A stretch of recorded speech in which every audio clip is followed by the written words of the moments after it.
Olá, graça e paz do nosso Senhor Jesus Cristo. Fazer um vídeo hoje a pedido. A nossa audiência me pediu para explicar um pouquinho a passagem daquela figura chamada Rainha de Candace, aquele episódio do eunuco que está descrito na Bíblia, Novo Testamento, em Atos 8:27, que diz assim: E levantou-se e foi, e eis que um homem etíope, eunuco, mordomo mor de Candace, rainha dos etíopes, o qual era superintendente de todos os seus tesouros e tinha ido a Jerusalém para a adoração. Pronto, eu vou colocar só esse pedaço, que é um texto aqui que está descrito em Atos dos Apóstolos, né? Referindo-se àquele encontro do evangelista Filipe com o eunuco. E aí o eunuco é então descrito na Bíblia de quem ele era. Exatamente isso. Então vamos lá, né? Vamos entender um pouco quem foi Candace, rainha dos etíopes, mencionada nessa parte do Novo Testamento. Candace era um título atribuído a uma espécie de dinastia de rainhas guerreiras, mulheres guerreiras que detinham o poder no reino de Meroé, que fica no sul do Egito. Aliás, ficava, né? Pouco tempo antes da era cristã. Era formado por uma sociedade matrilinear.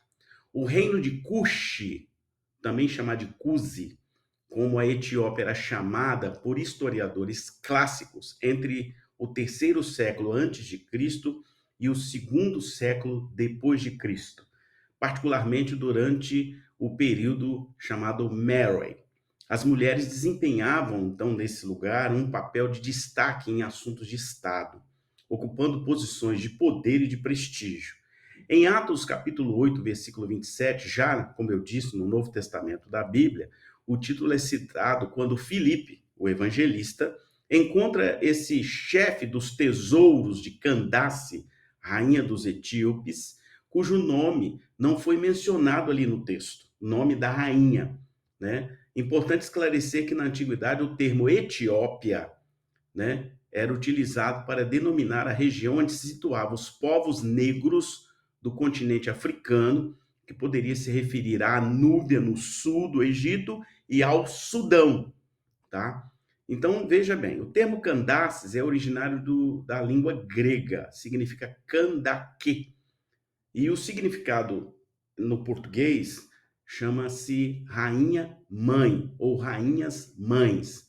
Provém aí então da língua latina, traduzido para o latim.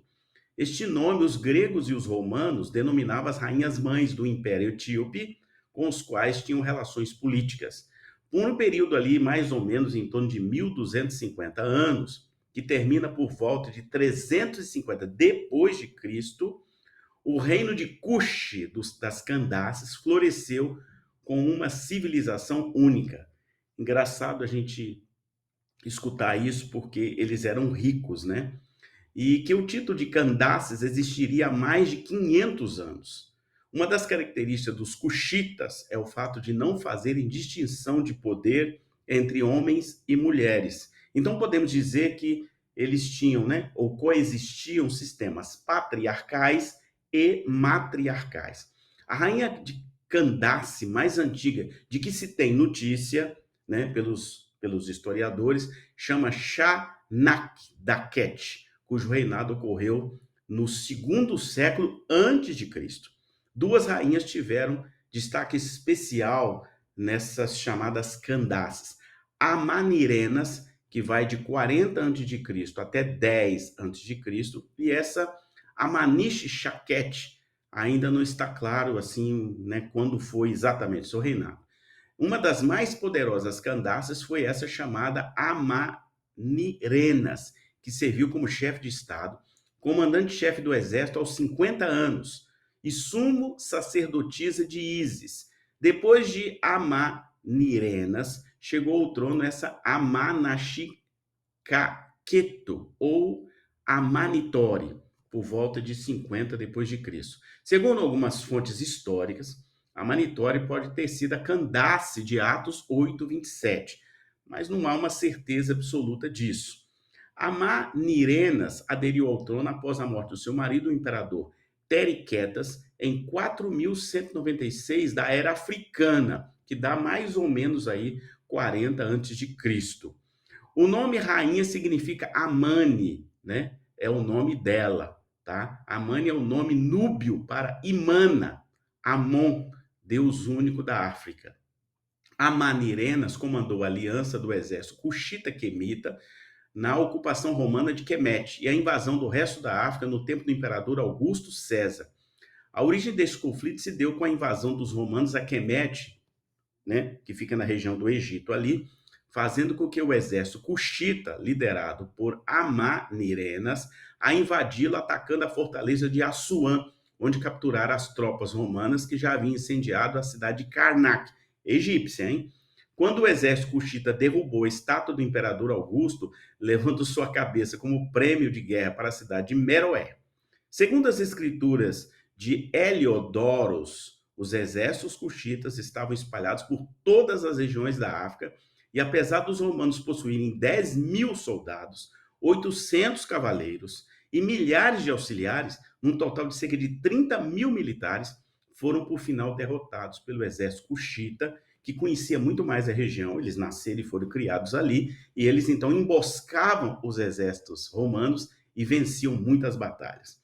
Plínio e Estrabão, que são historiadores, escrevem que a Etiópia, no período de 332 a.C. e 12 depois de Cristo, foi adequada sob o governo dos soberanos do sexo feminino, que traziam essa denominação de Candace. Um clássico escritor romano, Calistênes, deixou registrada sua admiração pelas rainhas Candaces. Segundo ele, essas eram mulheres fortes e de uma sabedoria ímpar. Ele escreveu isso e deixou registrado na história romana.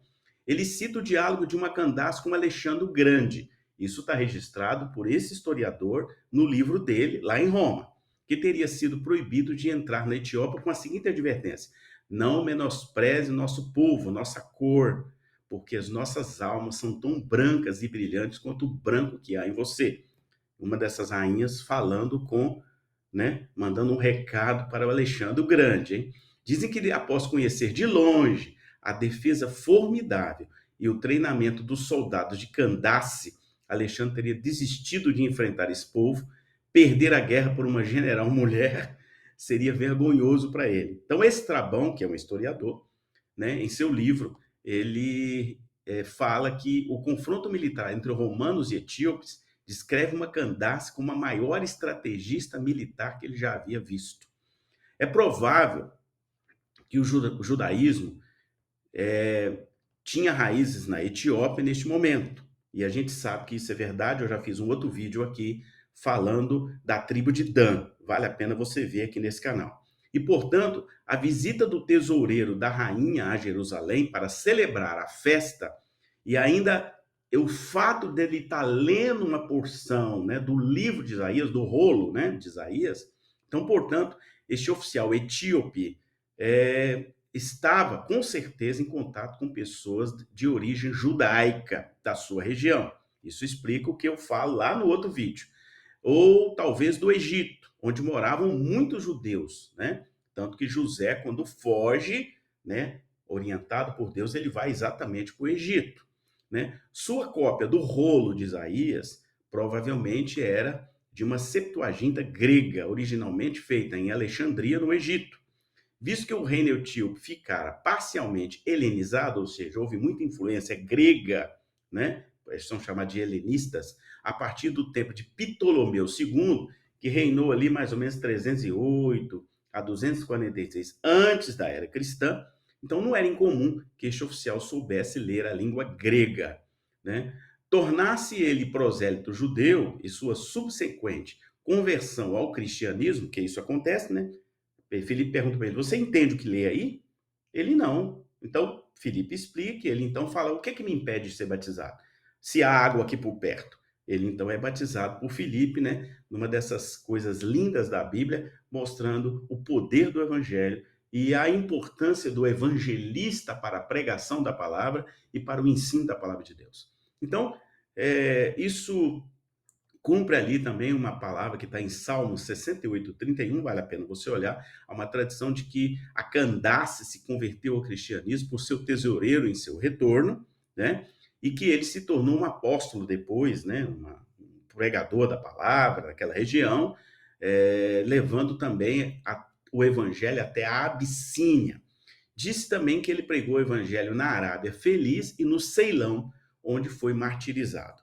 Bom, isso aqui não existe uma confirmação, são fragmentos históricos, né, que foram encontrados depois, ao analisar, os historiadores vendo a história daquela região da Etiópia, encontram esses relatos, inicialmente, são relatos que foram falados e depois escritos, e são fragmentos aqui e ali que dizem que esse tesoureiro foi depois um pregador da palavra de Deus. Amém?